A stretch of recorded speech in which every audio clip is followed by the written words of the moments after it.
உமது கோலினால் மே தொருளோம், உமது கோலினால் மே தொருளோம், உமது கோலினால் மே தருளோம், உமது கோலினால் மே தருளோம்.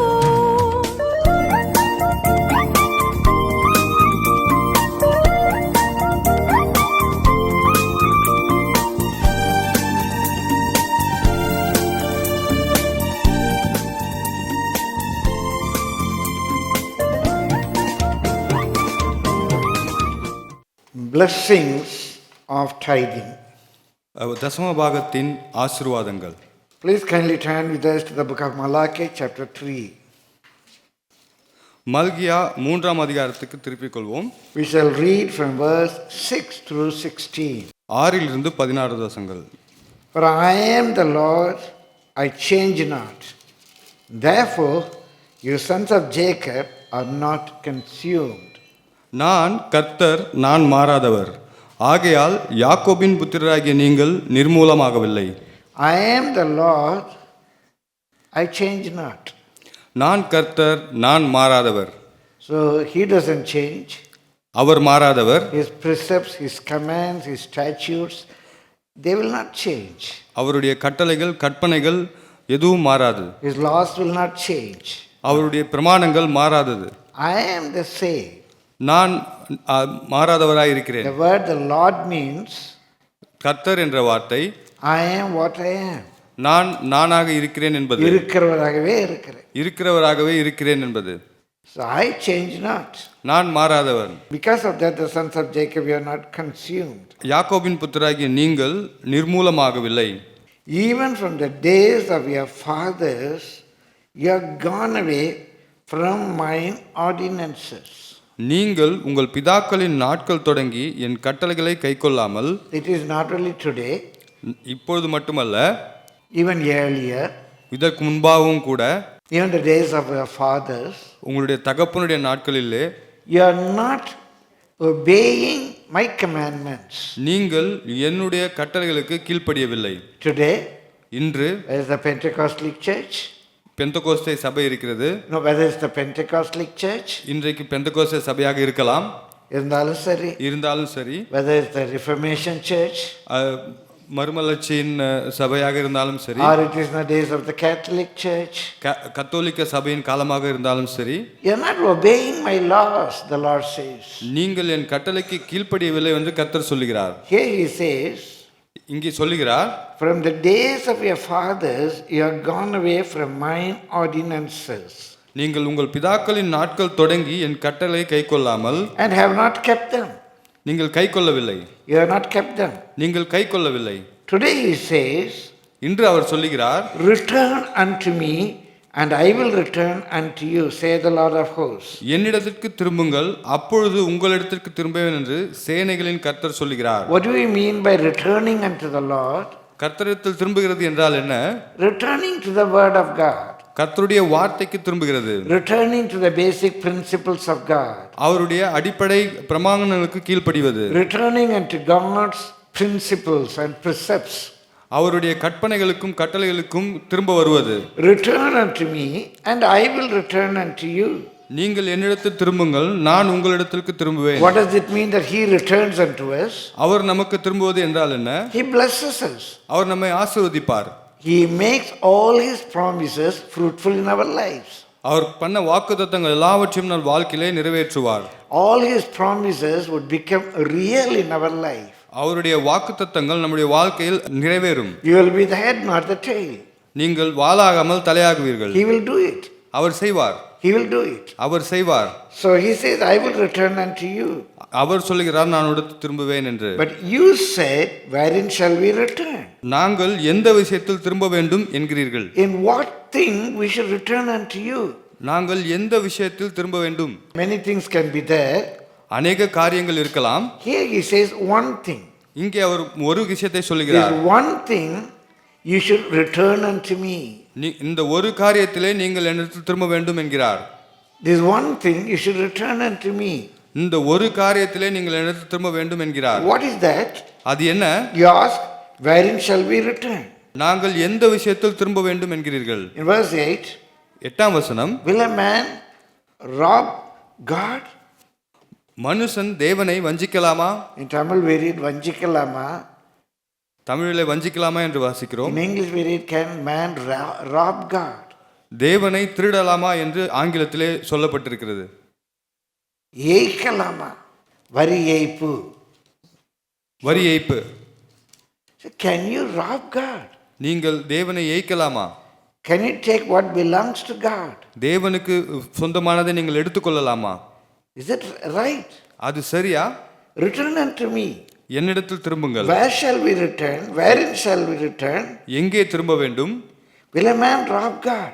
மனுஷன் தேவனை வஞ்சிக்கலாமா? Yet you have robbed me. நீங்களோ என்னை வஞ்சிக்கிறீர்கள். You have taken up what belongs to me. எனக்கு சொந்தமானதை நீங்கள் எடுத்துக்கொள்கிறீர்கள். But you say, நீங்கள் சொல்லுகிறீர்கள், wherein have we robbed thee? எதிலே உம்மை வஞ்சித்தோம்? Where have we robbed thee? எதிலே உம்மை வஞ்சித்தோம் என்கிறீர்கள். And the Lord God says, தேவன் சொல்லுகிறார், in tithes and offerings. தசம பாகத்திலும் காணிக்கையிலும் தானே. The Lord says, தேவன் சொல்லுகிறார், you robbed me. நீங்கள் என்னை வஞ்சிக்கிறீர்கள். As we don't pay the tax to the government. நாம் அரசாங்கத்திற்கு வரியை கட்டாமல், As we cheat the government. நாம் அரசாங்கத்தை ஏய்க்கிறது போல, Or some people give a wrong account. ஒரு தவறான ஒரு கணக்கை காட்டுவதைப் போல You are trying to rob me. நீங்கள் என்னை வஞ்சிக்கிறீர்கள். The tithes and offering which belong to me, you don't pay. உங்களுக்கு தசம பாகம் காணிக்கை எனக்கு From the சேரவில்லை. days of your fathers. உங்களுடைய தகப்பனுடைய நாட்களிலிருந்து I change not. நான் மாறாதவர். The days of Abraham, ஆபிரகாமின் நாட்களிலும், and the days of Moses, மோசேயின் in the நாட்களிலும், days of Jesus, இயேசுவினுடைய in the நாட்களிலும், days of Apostle, அப்போஸ்தலர்களின் in the காலங்களிலும், days of Pastor Sundaram, pastor சுந்தரத்தின் காலங்களிலும், in the days of Robert Simon, ராபர்ட்சனுடைய in the காலங்களிலும், days to come. வருகிற நாட்களிலும் He changes not. அவர் மாறாதவர். He changes not. அவர் மாறாதவர். There can't be one teaching in the days of Abraham, one teaching in the days of Moses, one teaching in the days of Jesus. Then that's not the truth. ஆபிரகாமின் காலத்தில் ஒரு போதனையோ, மோசேயின் காலத்தில் ஒரு போதனையோ, இயேசுவின் காலத்திலேயோ ஒரு போதனையும் இல்லை. அப்படி இருந்தால் அது சத்தியமில்லை. It cannot be from one God. அது ஒரே தேவனிடத்திலிருந்து வருகிறதா இருக்காது. My dear brother, my dear sister, அருமையான சகோதர he சகோதரிகள், doesn't change. அவர் மாறாதவர். So his teachings cannot change. அவருடைய போதனைகளும் His மாறாதது. teachings cannot change. அவருடைய போதனைகளும் His மாறாதது. laws cannot change. அவருடைய சட்ட திட்டங்கள் மாறாதது. That's the universal. அது எல்லாருக்கும் எந்த காலத்துக்கும் பொருத்தமானது. He is in existence from the beginning. அது ஆரம்பம் முதலே இருக்கிறது. அது So he doesn't introduce new laws. அவர் புதிதான எந்த கட்டளைகளையும் கொடுக்கவில்லை. And his old laws will never change. அவருடைய பழைய கட்டளைகள் எப்பொழுதும் மாறாதது. Dear brother, sister, என் அருமையான சகோதர சகோதரிகளே, only has bestowed more grace on us that we would be able to obey his commandments. நமக்கு அதிகமான கிருபை அவர் கொடுத்ததனால அவருடைய கட்டளைகளுக்கு கீழ்ப்படிய So முடியும். will a man, wherein we have robbed thee? உம்மை எதனாலே வஞ்சித்தோம் என்கிறீர்கள்? In tithes and offerings. தசம பாகத்திலும் காணிக்கையிலும் தானே. You are cursed with a curse. நீங்கள் சபிக்கப்பட்டவர்கள். You are cursed with a curse. நீங்கள் சபிக்கப்பட்டவர்கள். In Tamil we say you are cursed. But with the curse, you are cursed. ஒரு சாபத்தினாலே சபிக்கப்பட்டவர்கள். In our family, நம்முடைய குடும்பத்திலே the very powerful word, ஒரு வல்லமையான வசனம், with the curse. ஒரு சாபத்தினாலே, With the curse. சாபத்தினாலே, Some curse. ஏதோ ஒரு சாபம், Some curse. ஏதோ ஒரு சாபம். What is curse? சாபம் என்றால் என்ன? Curse is something what we don't want happens in our life against which we have no power. That is curse. A bad thing, something what we don't want occurs in our life against which we have no power. நம்முடைய வாழ்க்கையிலே நாம் எது ஒரு கெட்ட காரியம் நடக்கக்கூடாது என்று நினைக்கிற ஒரு காரியத்திலே நமக்கு வல்லமில்லாத காரியம் நடக்கிறதே சாபம். நம்ம எது வேண்டாம், எது நடக்கக்கூடாதுன்னு நினைக்கோ அது நடக்குது. அதை தடுக்கிறதுக்கு நமக்கு எந்த வல்லமையும் இல்லை. நம்மளால் அதை ஒன்றுமே பண்ண முடியாது. கண்டிப்பாக வரும். If something what we don't want or don't like happens in our life against which we have no power. நமக்கு வேண்டாத ஒரு பிடிக்காத ஒரு காரியம் நமக்கு நடக்கிறது, அதற்கு தடுக்கிறதுக்கு நமக்கு வல்லமை இல்லாத காரியம். Our education, our wealth, our intelligence, nothing could help. நம்மளுடைய படிப்போ, நம்மளுடைய பணமோ, நம்மளுடைய புத்திசாலித்தனமோ நம்ம அதிலிருந்து காப்பாற்றாது. Many times use this illustration that happened somewhere in our Tamil Nadu. நான் அநேக காரியங்களில் இந்த உதாரணத்தை, தமிழ்நாட்டில் நடந்த ஒரு உதாரணத்தை உங்களுக்கு சுட்டி காட்டியிருக்கிறேன். There was a rich family. ஒரு வசதியான ஒரு குடும்பம். The husband was working abroad. அந்த கணவன் வெளிநாட்டிலே வேலை பார்த்து கொண்டிருந்தார். And they had 3 boy children. அவர்களுக்கு 3 ஆண் குழந்தைகள் இருந்தது. All that 4 years, 3 years, newborn like that. Small kids. எல்லோருமே சிறு பிள்ளைகளாக இருந்தார்கள். 4, 3 அந்த வயதுக்கு உட்பட்ட குழந்தைகளாக இருந்தார்கள். One day, ஒரு நாள், they were very rich people. They had their own car and all, even in those days. அந்த காலத்திலே அவர்களுக்கு சொந்தமான கார் எல்லாம் வைத்திருந்து மிக பணக்கார குடும்பமாக இருந்தார்கள். One day, the second boy, maybe around 2 years old, அவருடைய ஒரு நாள் இரண்டாவது பையன், 2 வயது இருக்கக்கூடிய ஒரு பையன், he was crying, wailing sound. அவர் ஒரு பெருத்த சத்தோட அழுது கொண்டிருந்தார். The mother came running. She was bathing the newborn baby. அந்த முதிதா குழந்தை, அந்த கை குழந்தையை அவர் குளிப்பாட்டி கொண்டிருந்தார். அங்கிருந்து அவர் ஓடி வந்து பார்க்கிறார். The boy was in bleeding. அந்த பையனுக்கு ரத்தம் சொட்டி கொண்டிருக்கிறது. The eldest son, மூத்த பையன், cut the male organ of this boy with a blade. மூத்த பையன் அந்த சிறிய பையனுடைய ஆண் உறுப்பை ஒரு பிளேடால கட் பண்ணி விட்டார். She carried the child crying, driver, driver, driver. அவர் அந்த குழந்தையை தூக்கி கொண்டு டிரைவர் டிரைவர் என்று கத்திக்கொண்டே காருக்கு ஓடுகிறார். The driver came running. டிரைவரும் அங்கிருந்து ஓடி வந்தார். They took the car. They went to the doctor. அந்த காரை எடுத்துக்கொண்டு ஒரு டாக்டரை பார்க்க சென்று விட்டார்கள். They rushed to the doctor. அவர்களை டாக்டரை பார்க்க வேகமாக சென்றார்கள். The child was declared dead. அந்த குழந்தை மரணித்ததாக டாக்டர்கள் அறிவித்து விட்டார்கள். She came back home with all pain. அதிக வருத்தத்தோட, வலியோட, வேதனையோட அவர் வீட்டுக்கு வந்தார். The garage was filled with blood. அந்த கார் நிறுத்தப்பட்டிருந்த இடம் garage was filled with blood. Garage வந்து ரத்தத்தால் நிரம்பி இருந்தது. What happened? என்ன நடந்தது? The way she shouted, driver, driver, driver. அவர் அந்த பதறி கத்திக்கொண்டே வந்ததிலே, the eldest son, about 4 years old, 4 வயதுக்கு உட்பட்ட அந்த மூத்த பையன், he didn't know what to do. என்ன செய்வதென்று He தெரியாமல் went and hid at the bottom of the car. காருக்கு அடியிலே அவர் போய் ஒளிந்து கொண்டார். The way they took the car, அந்த காரை அவர்கள் எடுத்த பொழுது they ran over that boy. அந்த பையனின் மேலே ஏற்றிக்கொண்டு சென்று விட்டார்கள். The first boy died in the garage. அந்த மூத்த பையன் அந்த கராஜிலே இருந்து விட்டார். She could not bear that scene. அவர் அந்த காரியத்தை அவரால் பொறுத்து கொள்ளவே That முடியவில்லை. time she remembered she was bathing the newborn baby.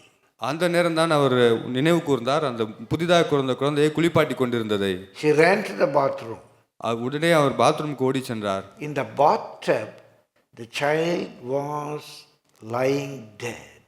அந்த பாத்டப்பிலே அந்த குழந்தை இறந்து மிதந்து கொண்டிருந்தது. In about 10 minutes time, all 3 children died. 10 நிமிடத்திற்குள்ளாக அந்த எல்லா குழந்தைகளுமே இறந்து விட்டார்கள். She collapsed and she died. அங்கே விழுந்து அவரும் மரித்து விட்டார். The news reached her husband who was abroad. வெளிநாட்டில் இருந்த அந்த கணவனுக்கு அந்த செய்தி சென்றது. He became mad. அவருக்கு பைத்தியம் பிடித்து விட்டது. Could that money help them? பணம் அவர்களுக்கு உதவி செய்ய முடிந்ததா? Could their education help them? அவர்கள் படிப்பு அவர்களுக்கு உதவி செய்ய முடியுமா? That is curse. அது சாபம். We cannot do anything against it. அதற்கு எதிராக நாம் எதுவுமே செய்ய முடியாது. We cannot do anything against it. அதற்கு எதிராக நாம் எதுவும் செய்ய முடியாது. The bad things happens in our lives against which we could do nothing. ஒரு கெட்ட காரியம் நம் வாழ்க்கையில் நடப்பதற்கு எதிராக நாம் எதுவும் செய்ய முடியாது. Here the Lord says, இங்கே தேவன் சொல்லுகிறார், you will be cursed with the curse. ஒரு சாபத்தினாலே சபிக்கப்பட்டிருப்பீர்கள் என்று தேவன் சொல்லுகிறார். Something bad happens in our life. ஒரு கெட்ட காரியம் நம் வாழ்க்கையில நடக்கிறது. We are unable to do anything about it. அதுக்கு எதிராக நாம் ஒன்றுமே செய்ய முடியவில்லை. Maybe disunity in the family. குடும்பத்திலே ஒற்றுமை இல்லாமை. Maybe a murder, கொலை. jail, ஜெயிலுக்கு செல்வது, divorce, விவாகரத்து, a curse. ஒரு சாபம். Something what we don't want. நம்முடைய வாழ்க்கையில அதை நாம் விரும்பவில்லை, It happens. இது நடக்கிறது. Now the Lord says, தேவன் சொல்லுகிறார், you will be cursed with a curse. ஒரு சாபத்தினாலே நீங்கள் சபிக்கப்பட்டிருப்பீர்கள். Why? ஏன்? Because we are robbing God. We are robbing God. நாம் தேவனை திருடுகிறோம். From the days of our forefathers we are doing it. நம்முடைய முற்பிதாக்களின் காலத்திலிருந்தே இதை செய்து கொண்டிருக்கிறோம். Why is your family suffering like this?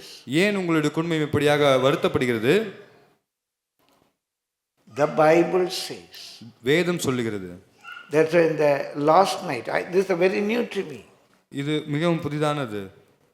Last night the divine deliverance service, the Lord compelled me to speak on this. ஒரு தெய்வீக விடுதலை ஆராதனையிலே தேவன் இதை பேச என்னை வற்புறுத்தினார். People are suffering with curses because they robbed God in one way or the other. அநேக மக்கள் வேதனைப்படுகிறார்கள், சாபத்தினாலே வேதனைப்படுகிறார்கள் ஏனென்றால் தேவனை வஞ்சிக்கிறார்கள். Somewhere they have taken from God what belonged to God. ஏதோ ஒரு வகையிலே அவர்கள் தேவனுக்கு சொந்தமானதை எடுத்துக்கொள்கிறார்கள். You will be cursed with a curse, God says.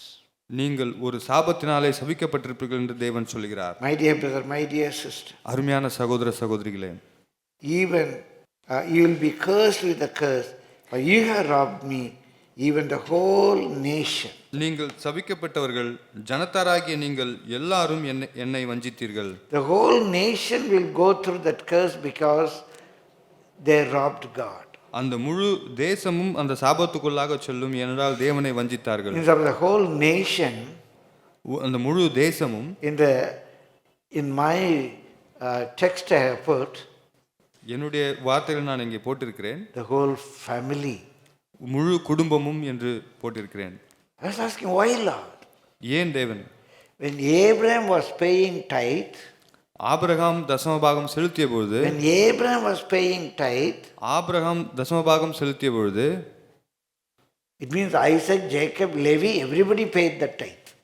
யாக்கோபு, லேவி, ஈசாக்கு, யாக்கோபு, லேவி எல்லோரும் தசமபாகம் செலுத்தினார்கள். When Abraham was paying the tithe, Abraham தசமபாகம் செலுத்திய பொழுது, it is Aaron was paying the tithe to Melchizedek. Aaron மெல்கிசதேக்கு தசமபாகம் செய்ததாக இருக்கிறது. About 8 generations. 8 தலைமுறைக்கு பிறகு Aaron paid the tithe. Aaron தசமபாகம் செலுத்தினான். When you cheat God, நீங்கள் வஞ்சிக்கிற பொழுது, your son cheats God. உங்களுடைய பிள்ளை தேவனை Your வஞ்சிக்கிறார். grandchild cheats God. பேர பிள்ளை தேவனை வஞ்சிக்கிறார். My dear brother, my dear sister. அருமையான சகோதர சகோதரிகளே, Jesus died on the cross to take away our curse.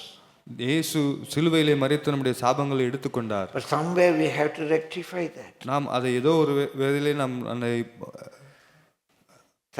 சரி செய்ய வேண்டும். We should reconcile with God. நாம் தேவனோடு மனம் திரும்ப வேண்டும். So here it says, இங்கே சொல்லப்பட்டிருக்கிறது, He robbed me, even the whole nation. நீங்கள் சபிக்கப்பட்ட ஜனத்தாரை நீங்கள் எல்லோரும் என்னை வஞ்சித்தீர்கள். I say the whole family is cursed. முழு குடும்பமும் சபிக்கப்பட்டிருக்கிறது. Because the whole family robbed me. முழு குடும்பமும் என்னை வஞ்சித்தது. My dear brother, my dear sister. அருமையான சகோதர So சகோதரி, he says in verse 10, 10ஆம் வசனத்திலே அவர் சொல்லுகிறார், bring ye all the tithes into the storehouse, that there may be meat in mine house. என் ஆலயத்தில் ஆகாரம் உண்டாயிருக்கும்படி தசமபாகங்களை எல்லாம் பண்டக சாலையிலே கொண்டு வாருங்கள். That the needs of the ministry could be met with. ஊழியத்தின் தேவைகள் எல்லாம் சந்திக்கப்பட. So bring it. கொண்டு வாருங்கள். And prove me now herewith, say the Lord of hosts, if I will not open the windows of heaven and pour out the blessings, that there shall be no room enough to receive it. அப்பொழுது நான் வானத்தின் பலகணிகளை திறந்து இடங்கொள்ளாமல் போகும் மட்டும் உங்கள் மேல் ஆசீர்வாதத்தை வரிசிக்க மாட்டோனே என்று அதனாலே என்னை சோதித்து பாருங்கள் என்று சேனைகளின் கர்த்தர் சொல்லுகிறார். In the whole Bible, முழு வேதத்திலும் this is the only one place it says, இந்த ஒரே ஒரு இடத்திலே சொல்லப்பட்டிருக்கிறது, test and see me. என்னை சோதித்து பாருங்கள் என்று. Prove me. சோதித்து பாருங்கள். We should not test God. நாம் தேவனை சோதிக்க கூடாது. There is only one place. இந்த ஒரே ஒரு இடத்திலே You pay your tithe and offerings regularly and see what I will do. உங்களுடைய தசம பாகத்தையும் காணிக்கையும் ஒழுங்காக செலுத்துங்கள், அப்பொழுது என்னை சோதித்து பாருங்கள். You test and see what I will do. நான் என்ன செய்வேன், என்னை சோதித்து பாருங்கள். My dear brother, my dear sister. அருமையான சகோதர சகோதரிகளே, What do we mean by tithes and offerings? தசம பாகம் காணிக்கை என்றால் என்ன? Tithe means, தசம பாகம் என்பது, in Tamil that's a beautiful word, dasa means tenth. தமிழில் அருமையாக தசம் என்றால் 10. We use that in Hindi. ஹிந்தியிலும் அதை சொல்லுகிறோம். Das means 10. தஸ் என்றால் 10. We say dasara. தசரா என்று சொல்கிறோம். 10 nights. Dasra. 10 nights, 10 இரவுகள். Dasara. Dussehra. Dasama paga means தசம பாகம் என்றால் 1/10. 10 1. 1/10. 10 1. You got 100 rupees. உங்களிடம் 100 ரூபாய் இருக்கிறது. 10 rupees is the tithe. 10 ரூபாய் தசம பாகம். You got only 10 rupees. உங்களிடத்தில் 10 ரூபாய் இருக்கிறது. 1 rupee is the dasama பாகம். 1 ரூபாய் தசம பாகம். You got 1 lakh. உங்களிடத்தில் 1 லட்சம் ரூபாய் இருக்கிறது. 10,000 is the dasama பாகம். 10,000 தசம பாகம். 1/10 of your profit. 10 1 பங்கு. Even today, இன்றைய அளவும் in the government they got different tax systems. அரசாங்கத்திலே வெவ்வேறு விதமான வரி விதிப்புகள் இருக்கிறது. It is for our benefit. நம்மளுடைய நன்மைக்காக. With that they do the many good things. அதற்கு நிகராக நம்ம அநேக நல்ல காரியங்களை பெற்றுக்கொள்கிறோம். They are able to lay down the roads. நல்ல சாலைகள் அமைக்கிறார்கள். They are able to pay the salary of the government staff. அரசாங்கத்தில் பணிபுரிபவர்களுக்கு சம்பளம் கொடுக்கிறார்கள். They are able to have many beneficial projects. அநேக நல்ல திட்டங்களை அவர்கள் கொண்டு வருகிறார்கள். It is all with what we pay. இதெல்லாம் நாம் செலுத்துகிற வரி. They say 8% for this, 18% for this.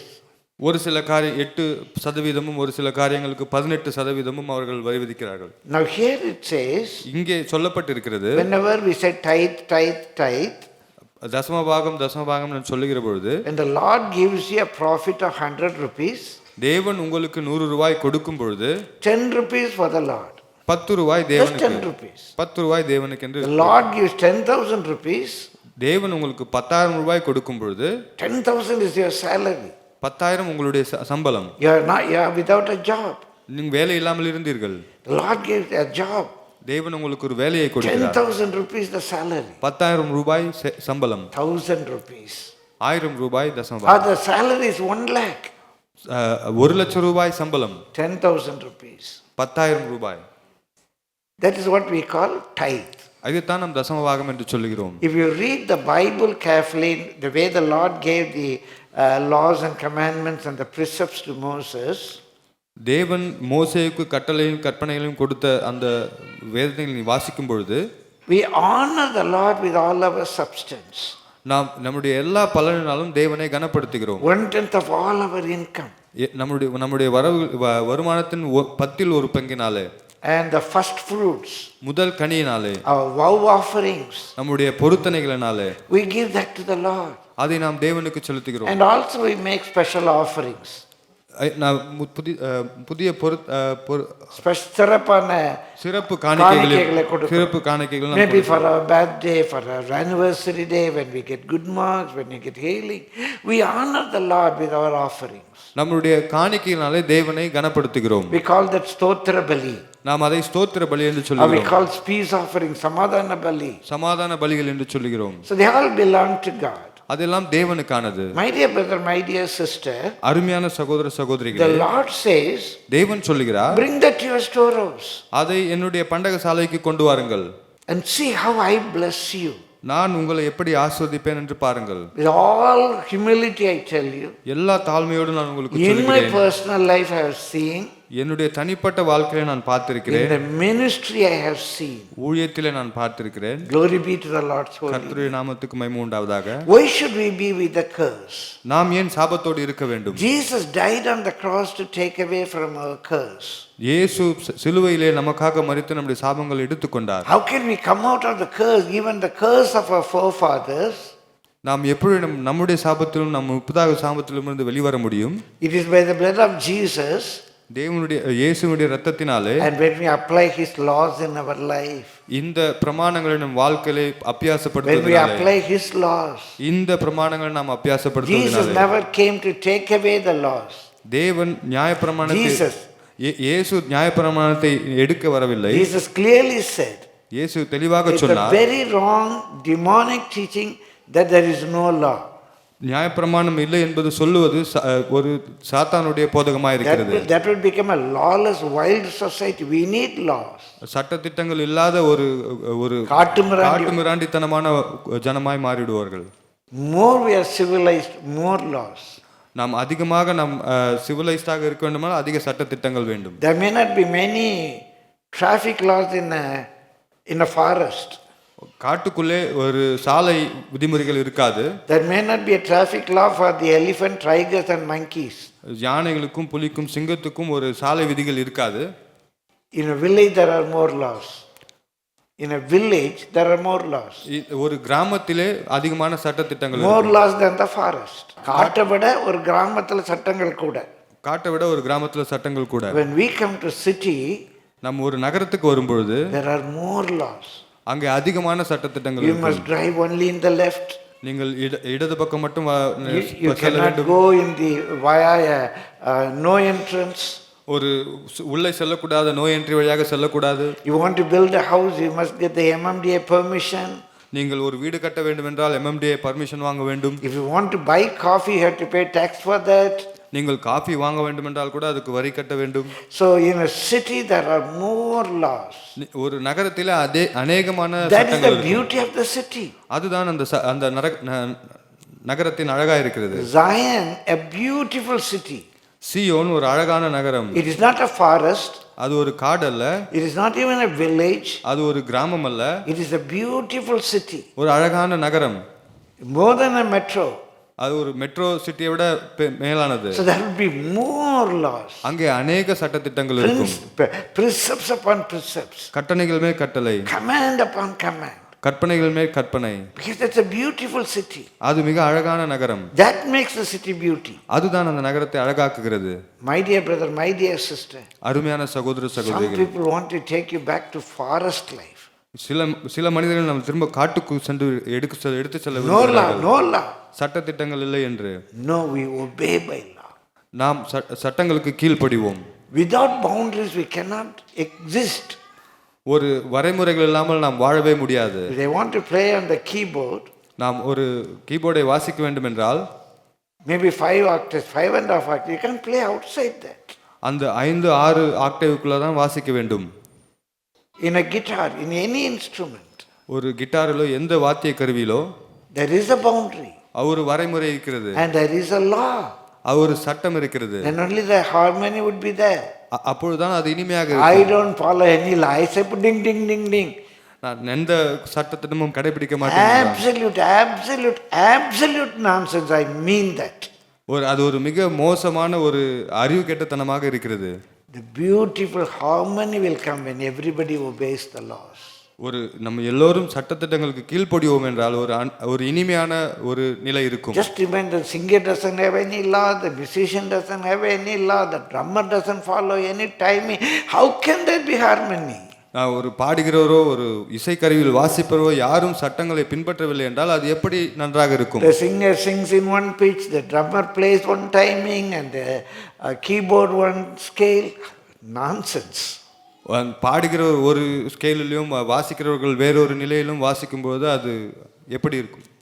laws are beautiful to live.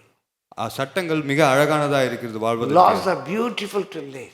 வாழ்வதற்கு மிக அழகானது சட்டங்களாக இருக்கிறது. my dear brother, my dear sister, அருமையான சகோதர சகோதரிகளே, if we obey in these laws, இந்த கட்டளைகளுக்கு நாம் கீழ்ப்படிவோம் என்றால் the Lord says, தேவன் சொல்லுகிறார், I will bless you. நான் உங்களை ஆசீர்வதிப்பேன், I will bless you. நான் உங்களை ஆசீர்வதிப்பேன். Even we have deliverance from the curses of our forefathers. நம்முடைய முற்பிதாக்களின் சாபத்திலிருந்து நம்மளை விடுவிப்பார். Not only in this one law, இந்த ஒரு சட்டத்தினால் மட்டுமல்ல, wherever we apply God's precepts in our lives.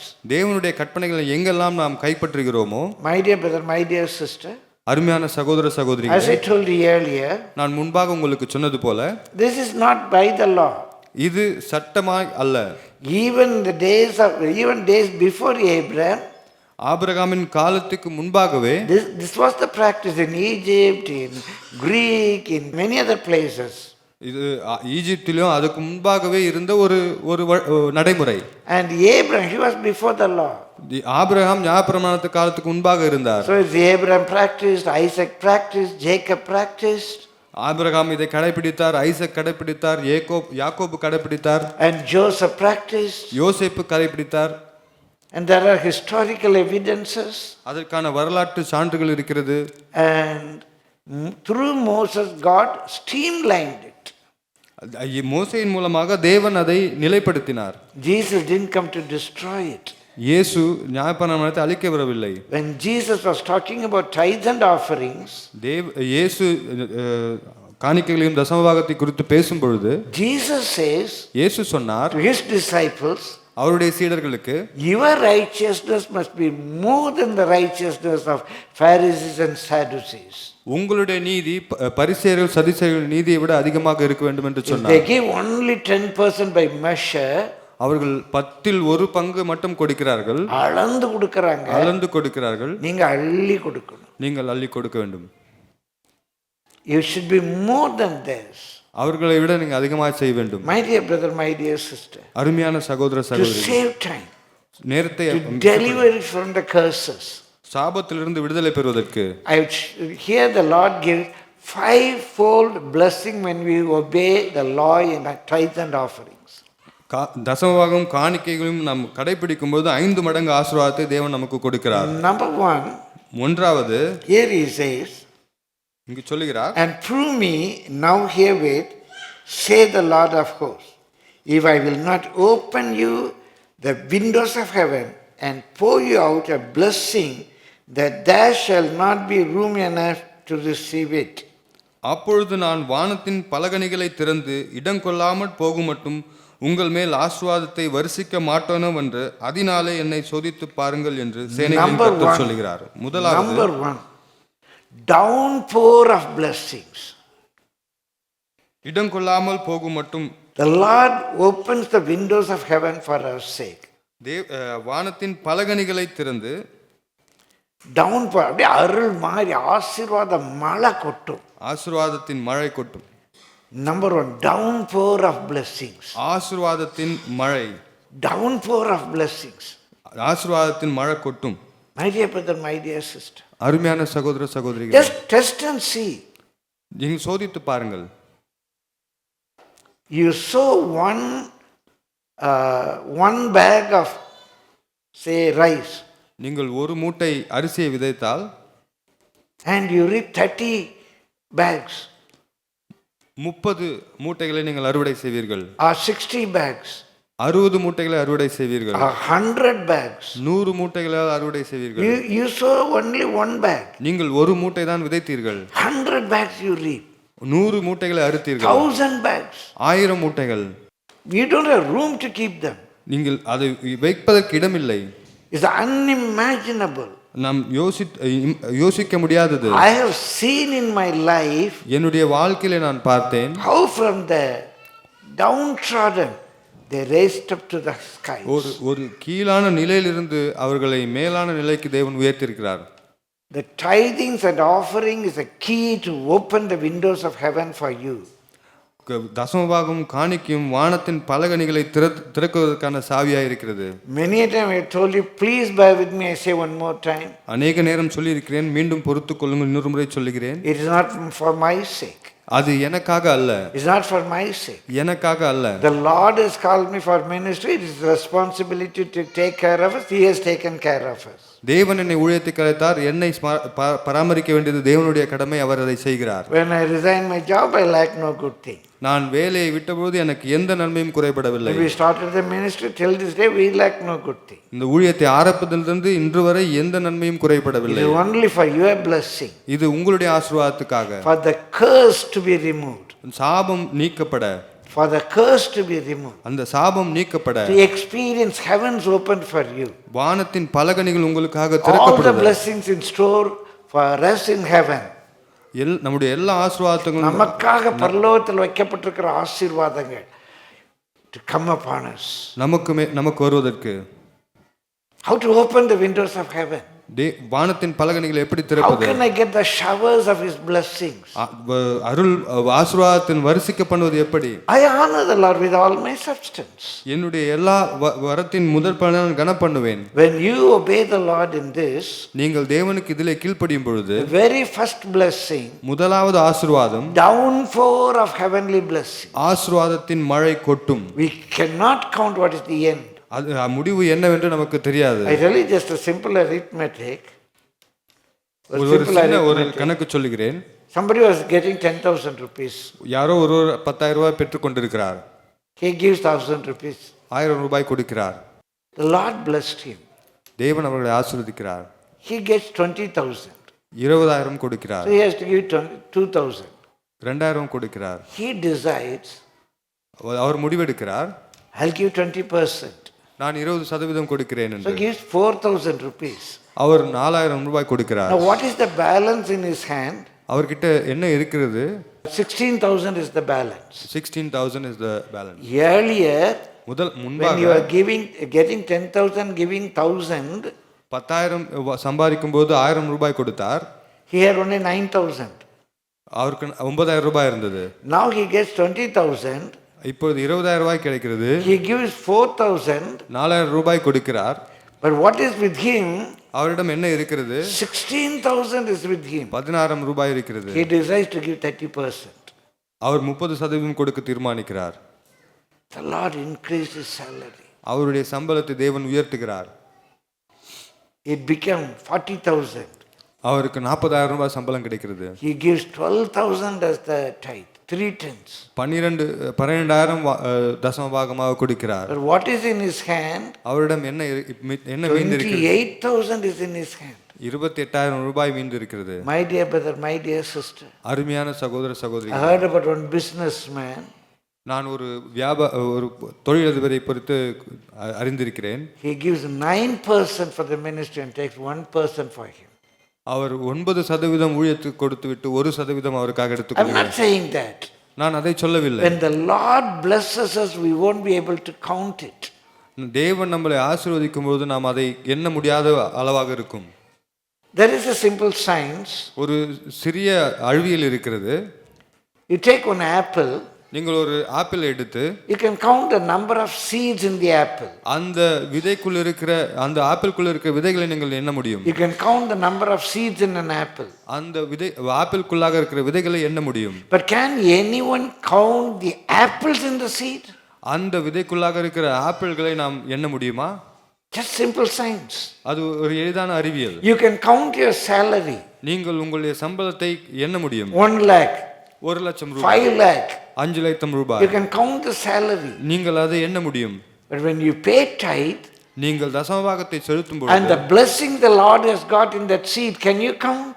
அந்த விதைக்குள் இருக்கிற ஆசீர்வாதத்தை உங்களால எண்ண முடியுமா? There are a number of examples I can give that from my life, people I have seen.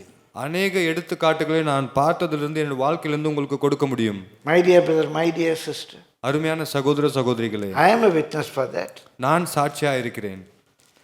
Then Anand is a witness for that. Anand அதற்கு சாட்சியாக இருக்கிறார். Many of us, I can say that. அநேகர் நம்மளே சாட்சியாக இருக்கிறோம்.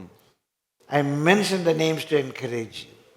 நான் அந்த பேரை உங்களுக்கு காண்பிக்க முடியும். Now, to encourage you, I mentioned the names. அந்த உங்களை உற்சாகப்படுத்துவதற்காக பெயர்களை சொல்லுகிறேன். To say how much the word is true. இந்த வார்த்தை எவ்வளவு உண்மை என்று சொல்வதற்காக. With tears I say, this is the key to open the windows of heaven. கண்ணீரோடு சொல்லுகிறேன், இதுதான் இந்த வானத்தின் பலகனை திறப்பதற்கான சாவியாக இருக்கிறது. I'll open the windows of heaven and shower my blessings upon you. வானத்தின் பலகனை திறந்து இடம் கொள்ளாமல் போக மட்டும் தேவன் ஆசீர்வதிப்பார். Why should you be in a curse? நீங்கள் ஏன் சாபத்தில் இருக்க வேண்டும்? Why should you be in a curse? நீங்கள் ஏன் சாபத்தில் இருக்க Why வேண்டும்? should your family be cursed with a curse? உங்களுடைய குடும்பம் ஏன் சாபத்தினாலே Today சபிக்கப்பட்டிருக்கிறது? take a decision this night. இந்த இரவிலே ஒரு தீர்மானம் எடுங்கள். I will honor the Lord with all my substance. நான் என்னுடைய வரவின் எல்லா காரியங்களாலும் தேவனை கனப்படுத்துவேன். Your bonds will be overflowing. உங்களுடைய களஞ்சியம் நிரம்பி வழியும். My dear brother, my dear sister, to save time, let me go a little fast. நேரத்தை ஆதாயப்படுத்த மிக வேகமாக சொல்கிறேன். In verse 11, 11வது வசனம், and I will rebuke the devourer for your sakes, and he shall not destroy the fruits of your ground. Neither shall your wine cast her fruit before the time in the field, saith the Lord of hosts.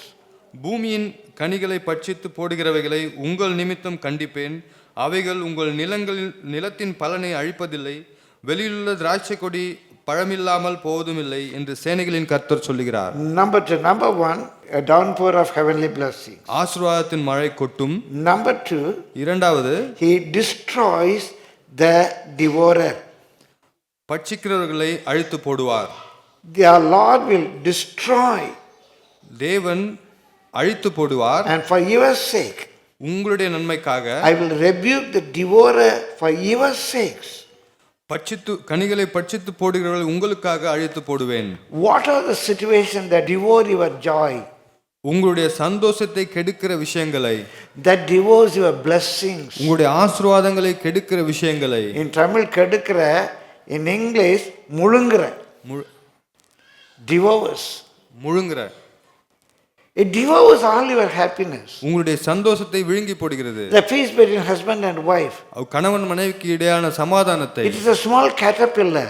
ஒரு சின்ன பட்டுப்புழு that eats your blessings. உங்களுடைய ஆசீர்வாதத்தை சாப்பிட்டு விடுகிறது. The husband and wife could not be happy. கணவன் மனைவி சந்தோஷமாக இருக்க முடியவில்லை. Parents and children cannot be happy. பிள்ளைகளும் பெற்றோர்களும் சந்தோஷமாக இருக்க முடிவதில்லை. It is a curse. அது சாபமாக இருக்கிறது. My dear brother, my dear sister, அருமையான சகோதர சகோதரிகளே, as a family you honor the Lord with all your substance. ஒரு குடும்பம் தேவனை அவருடைய எல்லா காரியத்திலும் கனப்படுத்தும் பொழுது, the Bible says, வேதம் சொல்லுகிறது, he will destroy the devourer. அவர் கனிகளை பட்சித்து போடுகிறதை அழித்து போடுவார். உங்களுடைய ஆசீர்வாதங்களை முழுங்கிறத அவர் அழித்து போடுவார்.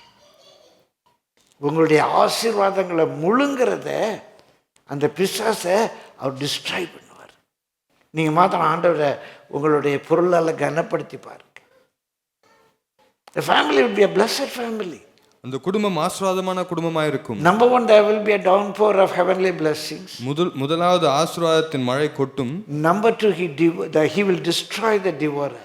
அவங்க ஆசீர்வாதங்களை முழுங்குறவர்களை தேவன் அழித்து போடுவார். And number three, மூன்றாவது, that it says, neither shall your wine cast her fruit before the time in the field, saith the Lord. வெளியிலுள்ள திராட்சை கொடி பழமில்லாமல் போவதுமில்லை என்று சேனைகளின் கர்த்தர் சொல்லுகிறார். The Lord will bless the labor of your hand. உங்களுடைய கையின் பலனை தேவன் ஆசீர்வதிப்பார். Your wine will never go fruitless. உங்களுடைய திராட்சை செடி பழமில்லாமல் போகாது. You planted it. நீங்கள் அதை நட்டு வைத்தீர்கள். You watered it. நீங்கள் அதுக்கு நீர் பாய்ச்சினீர்கள். You took all care about it. நீங்கள் அதை பராமரித்தீர்கள். At the end there is no fruit. கடைசியில் அதுல ஒரு பழமும் வரவில்லை. What a sad thing it is. எவ்வளவு வருத்தமான காரியம். That is காரியம். a curse. அது சாபம். You honor the Lord with your substance. உங்களுடைய பொருள் எல்லாவற்றிலும் தேவனை கனப்படுத்துங்கள். The labor of your hand will be blessed. உங்களுடைய கரத்தின் பலன் ஆசீர்வதிக்கப்பட்டிருக்கும். The labor of your hand will be blessed. உங்களுடைய கரத்தின் பலன் ஆசீர்வதிக்கப்பட்டிருக்கும். கையின் பிரயாசத்தை நீ சாப்பிடுவாய். உன் கையின் பிரயாசத்தை நீ சாப்பிடுவாய். The Lord will bless the labor of your hand. உங்களுடைய கையின் பிரயாசத்தை தேவன் ஆசீர்வதிப்பார். And we go to verse 12. 12ஆம் வசனம். And all nations shall call you blessed.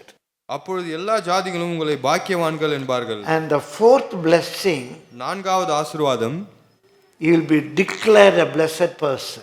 நீங்கள் ஆசீர்வதிக்கப்பட்டவர்கள் என்று சொல்லப்படுவீர்கள். The word பாக்கியவான், பாக்கியவான் என்றால், I have told you many a time, அநேக நேரம் உங்களுக்கு சொல்லி இருக்கிறேன், enviably happy. பொறாமைப்படும் அளவு சந்தோஷமானவர். Enviably happy. பொறாமைப்படும் அளவு The சந்தோஷமானவர். way the Lord blesses you, தேவன் உங்களை ஆசீர்வதிக்கிற with நிலையிலே a good wife, ஒரு நல்ல மனைவி, with a good husband, ஒரு நல்ல கணவன், with good children, நல்ல பிள்ளைகள், with joy, நல்ல சந்தோஷம், with happiness, நல்ல மகிழ்ச்சி, your relatives will envy at you. உங்களுடைய சொந்தக்காரர்கள் உங்களை பார்த்து Your பொறாமைப்படுவார்கள். brothers, your sisters will envy at you. உங்களுடைய சகோதர சகோதரிகள் உங்களை பார்த்து They may பொறாமைப்படுவார்கள். have more money, அவங்க உங்களை விட அதிகமான பணம் வைத்திருக்கலாம். but they may not have this happiness what you enjoy. நீங்கள் சந்தோஷப்படுகிற அளவிற்கு அவர்கள் சந்தோஷப்படுவதில்லை. That is enviably happy. அது பொறாமைப்படும் அளவு சந்தோஷமா இருப்பது. That is the blessedness. அதுதான் பாக்கியவான்கள். They all see that you are a blessed person. அவர்கள் எல்லாரும் நீங்கள் ஆசீர்வதிக்கப்பட்டிருப்பதை காண்பார்கள். பாக்கியவான்களா பார்ப்பாங்க. பாக்கியவான்களாய் So காண்பார்கள். blessing number 1, முதல் ஆசீர்வாதம், that opens the windows of heaven. வானத்தின் பரலோகத்தின் பலகணிகளை திறப்பார், திறக்கும். திறக்கும். Number 2, இரண்டாவது, the Lord will bless the work of your hand. உங்களுடைய கையின் பிரயாசத்தை ஆசீர்வதிப்பார். Number 2, the Lord will destroy the devourer. ஆசீர்வாதத்தை முழுங்குகிறவர்களை தேவன் அழிப்பார். The Lord will bless the labor of your hand. உங்கள் கையின் பிரயாசத்தை ஆசீர்வதிப்பார். You will be seen as a bhagyavan. நீங்கள் பாக்கியவானாய் You காணப்படுவீர்கள். will be seen as a bhagyavan. நீங்கள் பாக்கியவானாய் காணப்படுவீர்கள். Others will, your relatives, your friends, your colleagues, they will envy at you. அவங்களுடைய வேலை செய்கிறவர்கள், சொந்தக்காரர்கள் எல்லோரும் உங்களை பார்த்து பொறாமைப்படுவார்கள். சார் உங்களை மாதிரி வராது சார். உங்களை மாதிரி வராது சார் சார், நீங்க வேற லெவல் சார். நீங்க வேற லெவல் சார். சார் எப்படி சார் இது முடியுது? My dear brother, my dear sister, அருமையான சகோதர சகோதரிகளே, when I was working நான் வேலை செய்து கொண்டிருக்கும் பொழுது every day, தினமும் this one salary, ஒரே ஒரு சம்பளம், 6 people have to eat. நான் 6 பேர் சாப்பிட வேண்டும். My wife, our children, my parents, 6 people, including I. 6 people have to eat. என்னோடு சேர்த்து 6 பேர், நான், என் மனைவி, என் பிள்ளைகள், என்னுடைய பெற்றோர்கள். Every day there will be rice, தினமும் அரிசி இருக்கும், குழம்பு, குழம்பு இருக்கும், கூட்டு இருக்கும், fries, வறுத்த பொரியல் இருக்கும், pickle, ஊறுகாய் இருக்கும், rasam, ரசம், மோர் இருக்கும். One of my colleagues asked me, என்னுடைய வேலை செய்தவரை கேட்டார், சார் ஒரு சம்பளத்தில் எப்படி சார் டெய்லி விருந்து சாப்பிட்றீங்க? He envied at me. அவர் என்னை பார்த்து பொறாமைப்பட்டார். My dear brother, my dear sister, அருமையான சகோதர சகோதரிகளே, in that late 70s, அந்த 70களிலே in our house, எங்களுடைய வீட்டிலே we had everything that there was no room to receive. எங்களுடைய இடம் கொள்ளாமல் போகும் மட்டும் தேவன் எங்களை ஆசீர்வதித்தார். Even in those days, அந்த காலகட்டத்தில், I think if I'm right, 78, 78 என்று நினைக்கிறேன், I was able to buy a bike. நான் ஒரு பைக் வைத்திருந்தேன். None of my relatives had a bike at that time. என்னுடைய உறவினர்கள் யாரிடமும் அந்த காலத்திலே பைக் இல்லை. In Asia there are only 3 bikes. ஏசிய சபையிலே 3 பைக் மட்டும்தான் இருந்தது. People envied at me. மற்றவர்கள் என்னை பார்த்து பொறாமைப்பட்டார்கள். They envied at me. மற்றவர்கள் பொறாமைப்பட்டார்கள். When the Lord blesses you, தேவன் உங்களை ஆசீர்வதிக்கும் பொழுது others will envy at you. மற்றவர்கள் உங்களை பார்த்து பொறாமைப்படுவார்கள். That is the blessedness. அதுதான் ஆசீர்வாதமான நிலை. Others should not take pity on us. தேவன் மற்றவர்களை பார்த்து இரக்கப்படக்கூடாது, பரிதாபப்படக்கூடாது. மற்றவங்க நம்மளை பார்த்து பொறாமைப்படும். மற்றவர்கள் நம்மளை பார்த்து பொறாமைப்படணும். Finally, கடைசியாக in verse 12 we read, 12ஆம் வசனத்திலே வாசிக்கிறோம், and all nations shall call you blessed, எல்லாரும் உங்களை பாக்கியவான்கள் என்பார்கள், and you shall be delightsome land, say the Lord of hosts. அப்போது எல்லா ஜாதிகளும் உங்களை பாக்கியவான்கள் என்பார்கள், தேசம் விரும்பப்படத்தக்கதா இருக்கும் என்று சேனையின் கர்த்தர் சொல்லுகிறார். Your life will be delightsome one. உங்களுடைய வாழ்க்கை விரும்பப்படத்தக்கதா இருக்கும். Others will have delight in you. மற்றவர்கள் உங்கள் வாழ்க்கையை விரும்புவார்கள். Sister, எங்க வீட்டுக்கு வாங்க sister, they will say. எங்க வீட்டுக்கு வாங்கன்னு கூப்பிடுவாங்க. Earlier, முன்பு they scared that you would come home. நீங்க வீட்டுக்கு வந்துருவீங்களோன்னு பயப்படுவாங்க. They'll be scared that you would come home. நீங்க வீட்டுக்கு வருவீங்களோன்னு பயப்படுவாங்க. Now they say, இப்ப சொல்றாங்க, brother, come home brother. எங்க வீட்டுக்கு வாங்க பிரதர். வந்து கால் வச்சிட்டு போங்க brother. வந்து கால் வச்சிட்டு போங்க பிரதர். Pray for us. எங்களுக்காக ஜெபம் பண்ணுங்க brother. They tell the children. அவங்க பிள்ளைகளிடம் சொல்வார்கள், அந்த ஆண்டி வீட்டுக்கு போயிட்டு வா. அந்த ஆண்டி வீட்டுக்கு போயிட்டு வாங்க. உங்க வாழ்க்கை, உங்க குடும்பம் எல்லாரும் விரும்புகிற குடும்பமா மாறிடும். When you are in curse, nobody liked you. நீங்கள் சாபத்தில் இருக்கும்போது யாரும் உங்களை பிடிக்கவில்லை. They may have pity on you. உங்களை பார்த்து But you are பரிதாபப்பட்டிருப்பார்கள். not a delight to anybody. உங்களை விரும்பவில்லை. When you know how to honor the Lord with your substance, with your tithings and offering, the Bible says your life would be a delightsome life. உங்கள் எல்லா வரவுகளாலும் தேவனை பொருளாலும் தேவனை கனப்படுத்தும் பொழுது தசமபாகத்தில் காரணத்தினால் பயப்படுத்தும் பொழுது மற்றவர்களுக்கு விரும்பப்பட வாழ்க்கை உங்களிடத்தில் இருக்கும். தேசம் எல்லாராலும் விரும்பப்படத்தக்க தேசமா இருக்கும். அந்த பிள்ளைய மாதிரி வரணும், அந்த குடும்பத்தை மாதிரி இருக்கணும், அந்த குடும்பத்தை மாதிரி நம்ம வாழணும், அந்த பிள்ளைகள் மாதிரி நம்ம பிள்ளைகள் வாழலாம். I challenge you, all those who honor the Lord with their substance, even in our church, their life has become a delightsome life. தேவனை கனப்படுத்துகிற எல்லா வாழ்க்கையிலும் நம்முடைய சபையிலே அவருடைய வாழ்க்கை மற்றவர்களுக்கு விரும்பப்படத்தக்கதாக இருக்கிறது. There are 5 blessings, a lot of hosts says. நம்முடைய தேவன் நமக்கு 5 ஆசீர்வாதங்களை கொடுக்கிறார். Just you test and see, the Lord says. தேவனை சோதித்து பாருங்கள் என்று தேவன் Why சொல்லுகிறார். should you be in a curse? நாம் ஏன் சாபத்தில் இருக்க வேண்டும்? To have the divine deliverance, ஒரு தெய்வீக விடுதலையை நாம் பெற்றுக்கொள்வதற்கு honor the Lord with your tithings and with your offerings. உங்களுடைய தசமபாகம் காணிக்கையினாலே தேவனை It's not கனப்படுத்துங்கள். a burden to anybody.